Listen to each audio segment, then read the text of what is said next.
Now we're going to put a couple of coats of shellac on it. I should tell you that this is number 1 lemon shellac is what I'm going to use on here. And what's going to happen is it's going to give it a really golden quality over the driftwood. It's going to make it gold. And that's the look that I want to get from it. And we're probably going to put on 2 coats. So remember, we're going to use the cheesecloth wipe for the application because we're going to be able to do this board in one shot. But for this, we want a nice big face so that we can cover the whole thing.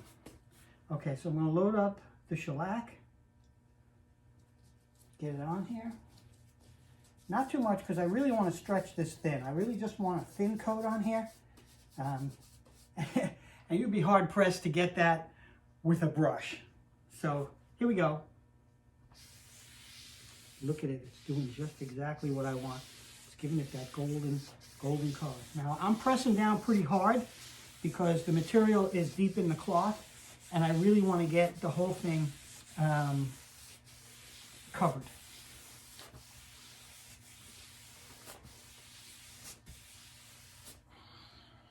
That's awesome. Okay, one more coat. That's so thin that it's almost dry already. That's what's so great about the cheesecloth wipe. You can put it on so thin and it dries almost instantly so that I can go over this again and not have to worry about it pulling or lifting. No problem. The only difference is that because you put it on in the beginning here, the pad's a little more wet and it's a little bit dry here. So I'm going to start back out here and we'll move forward. Push the material into the rag, squeeze it around, no drips, you can see that. And here we go.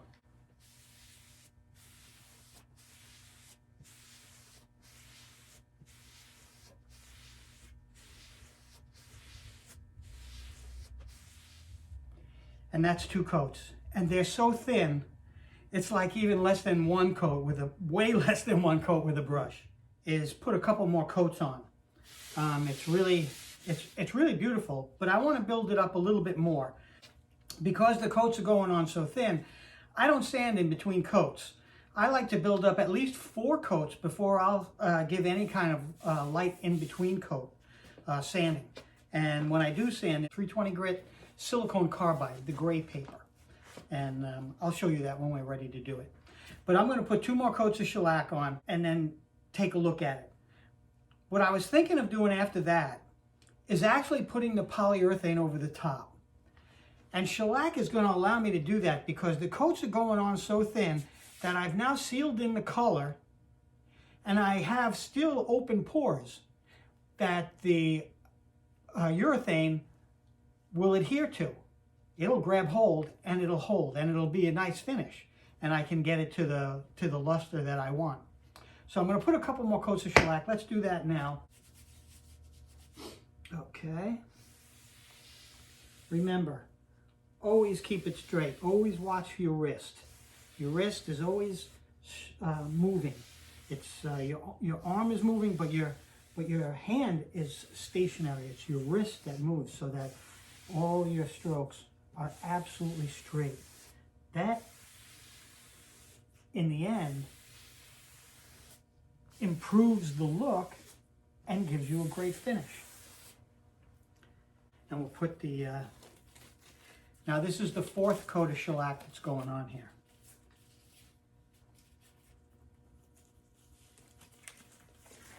Never work without gloves. Your hands get so messed up. And when you start to go touching things, you just make a mess. It's always best to have gloves. And you can find gloves on the website there as well. KingdomRestorations.com. We're going to start from the top because we started from the bottom last time. And we want to make sure the material goes on nice and even. And so we'll start from the top here. Get this on. See that? It's dry as a bone. Able to do that. This is the 4th coat of shellac. The color is pretty good. The touch-up that I did, not bad. As we go through, we'll improve the color because we're going to do a couple of different things. So now we're going to let this dry. This will take a little bit longer to dry, and we'll get back to it. So I did a little bit of extra touch-up over there because there were some separations in the veneer, and you see the core a little bit. It turns white down underneath. I used the raw umber, but then I put a little bit of green in it, and I also put a little bit of French ochre in it. You know, mixed it together to get the exact shade that I needed to do that. And I can show you again how I did it because I see a couple more spots here. I take the raw umber, mix it in there. I take a little bit of the green because there's some green showing up in here, and then I take the French ochre, and I get this color.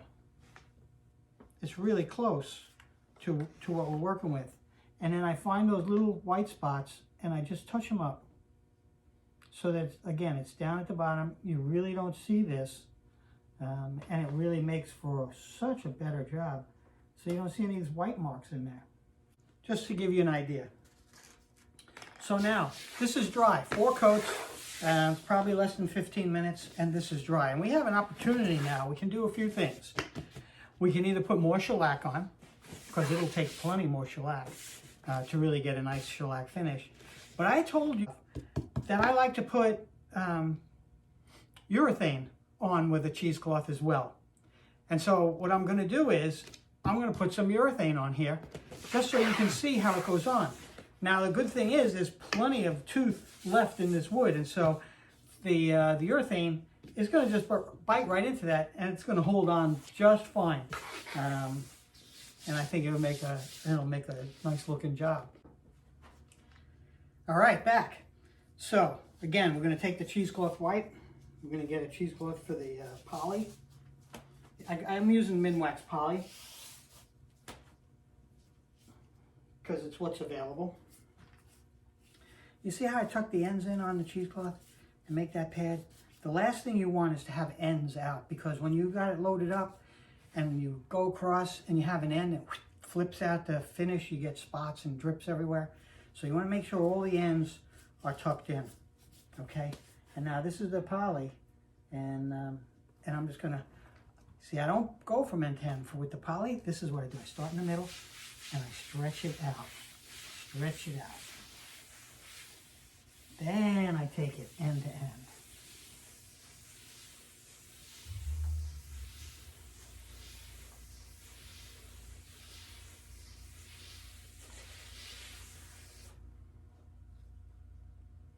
And that's that. No brush. I know. So I'll just let it dry till tomorrow, and then we'll put another coat on then. It's funny how one day can turn into 10. You know, so many things come up in life. Anyway, so we're back to put the second coat of poly on the sample. And what I'm going to do, because it's been so long, I'm going to give it a light rub so I can give that top coat a little bit of tooth so the next coat goes on and really adheres to it. What I'd like to do this time is put a little heavier coat.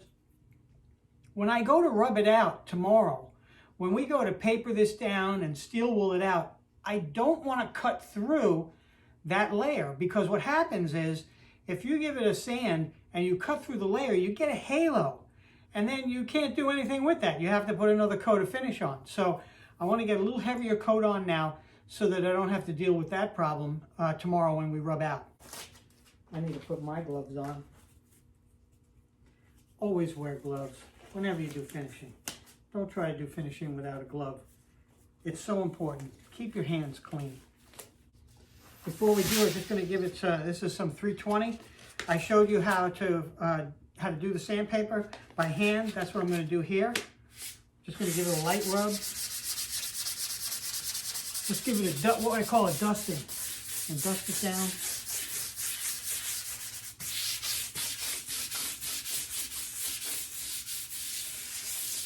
I don't have to do it end to end because we're going to put another coat on, and that's going to hide any little scratches that are going to come up right now. I just want to give it a little bit of tooth.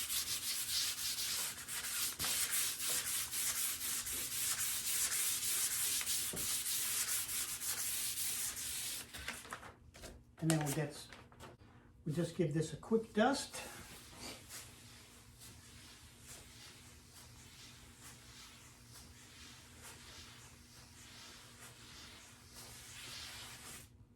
I picked up the dust, and we'll put this coat on. Like I said, we're going to put it on a little bit heavier so that we have an easy time rubbing it out tomorrow. So I just put it on, stretch it out, no bubbles, looks good, looks really good.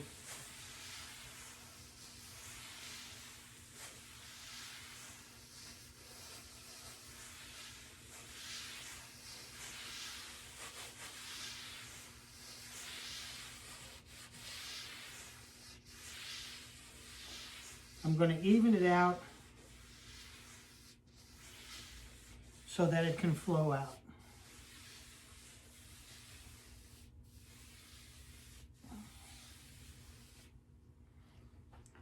It looks really good, but I think what I want to do is actually put a little bit more on, give it a little bit thicker coat.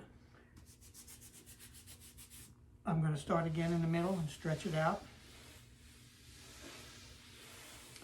You have to be really careful at this point because you don't want bubbles. And so you don't want to work fast.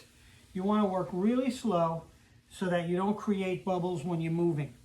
The slower you go, the better it'll be. You come to the end, you'll find that you'll end up with some bubbles. So you want to make sure you pull that cloth right over the end. Same here, pull it right off the very end, and then you come back on and follow through.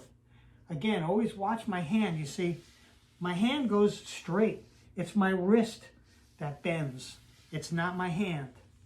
If my hand is always going straight, it's my wrist that's bending. And that's the way you make any application with the cheesecloth.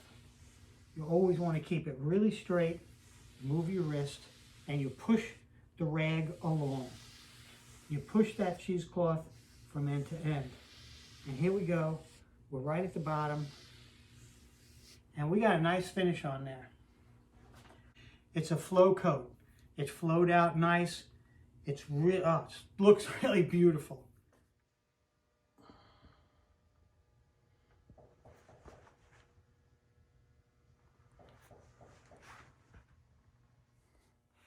Well, so far, everything is going great. Everything looks good, going according to plan. And now we'll just finish up with a rub out tomorrow. That's what we'll do. And we'll see how we take it from there. See you then.